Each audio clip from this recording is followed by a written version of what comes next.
আলহামদুলিল্লাহ আসসালাতু ওয়াসসালামু আলা রাসূলিল্লাহ। আমাদের তখতি নাম্বার 28 চলছিল, যার মধ্যে প্রথম কলেমা পড়ানো হয়ে গেছে। ইনশাআল্লাহ আজকে আমরা দ্বিতীয় কলেমা পড়া শুরু করব। তাহলে চলুন পড়াটা শুরু করা যাক। আউযু বিল্লাহি মিনাশ শাইতানির রাজিম।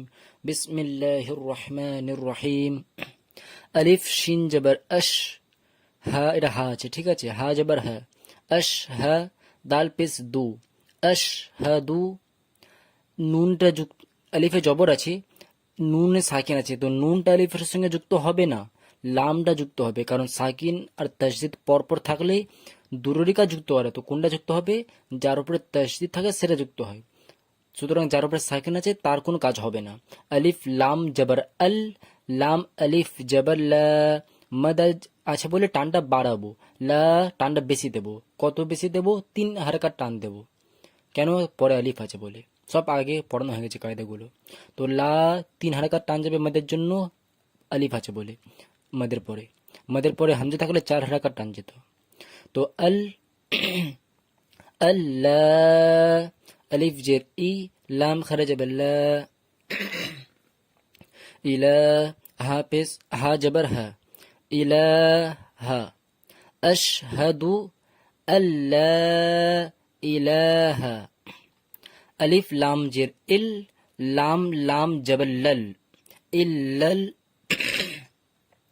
ইল্লাল, লাম খারা জবর ল হবে। কেন ল হবে? কারণ এটা আল্লাহ গতাল্লাম, আল্লাহ গতাল্লাম যার সঙ্গে যুক্ত হচ্ছে সেখানে জবর হলে ল হয়, বা পেশ হলেও ল হয়, তো জবর আছে বলে ল হবে।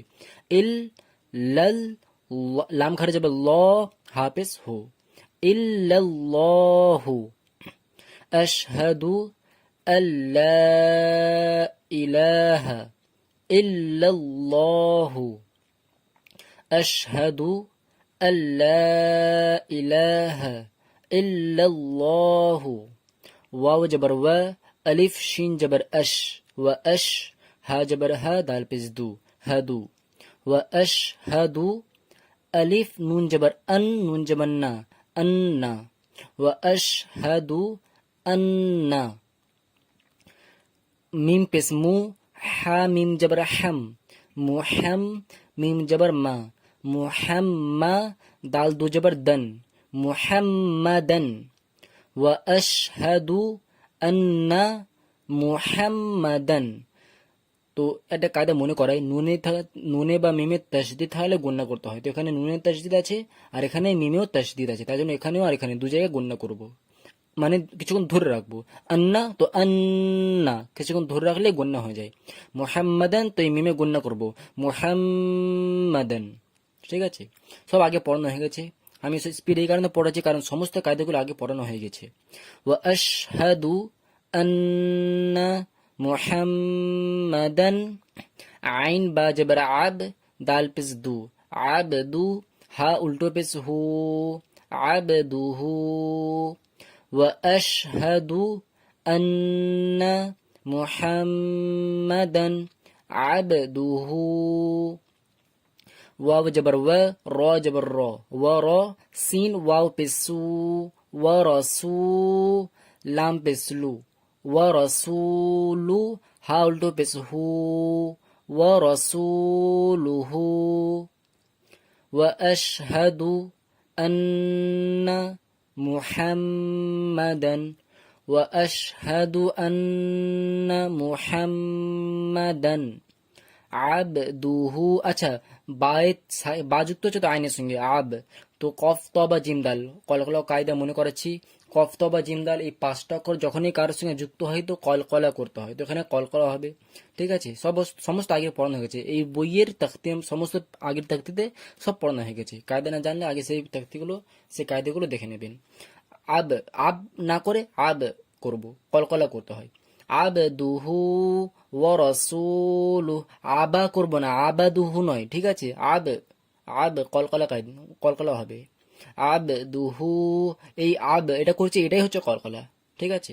আবদুহু ওয়া রাসূলুহু। তো এখানে থামছি, তো এই কলমাটা তো এখানে শেষ হয়ে যাচ্ছে, এরপরে তো কলমা, অন্য কলমা শুরু হচ্ছে, এই কলমাটা এখানে শেষ হচ্ছে। এখানে শেষ হচ্ছে মানে কি আমরা এখানে থামবো, তো থামার কায়দা কি? লাস্ট অক্ষরের জবজের পেশ সব উঠে যায় আর লাস্ট অক্ষরটা তার আগের সঙ্গে যুক্ত হয়ে যায়। তো এই হায় উল্টো পেশ যা আছে সব উঠে যাবে আর হাটা কি হবে, হাটা তার আগের সঙ্গে যুক্ত হয়ে যাবে। তো লুহু বলছিলাম তো, তো লাম পেশ লু বলে লু বলে হা যুক্ত হয়ে যাবে, লুহ, লু বলে হা যুক্ত হয়ে যাবে। ও রসুলুহ ওয়া আশহাদু আন্না মুহাম্মাদান আবদুহু ওয়া রাসূলুহু। হয়ে টান আছে বলে টান দিচ্ছি এক আলিফ, উল্টো পেশে এক আলিফ টান যায়, এখানেও টান আছে।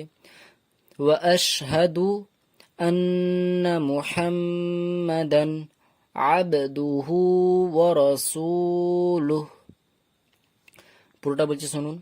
আশহাদু আল্লা ইলাহা ইল্লাল্লাহু ওয়া আশহাদু আন্না মুহাম্মাদান আবদুহু ওয়া রাসূলুহু।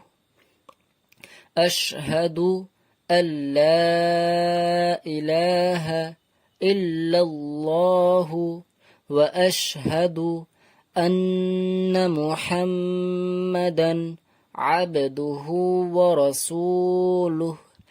আপনারা ভিডিও পজ করে নিজে থেকে পড়ার চেষ্টা করুন পুরোটা টানা, ঠিক আছে? প্রথমে একটু একটু উচ্চারণ করতে করতে পুরোটা টানা পড়বেন। যদি আটকাই তাহলে এই লাস্টে যে আমি পুরোটা টানা পড়েছি শুনে নেবেন আরেকবার, শুনে আবার পুরোটা নিচের থেকে ভিডিও পজ করে ফের পড়ার চেষ্টা করুন, ঠিক আছে? তো আজকে এতটাই থাক। কোনো প্রকার ডাউট থাকলে অবশ্যই কমেন্টে জিজ্ঞাসা করবেন। ওয়াসসালাম।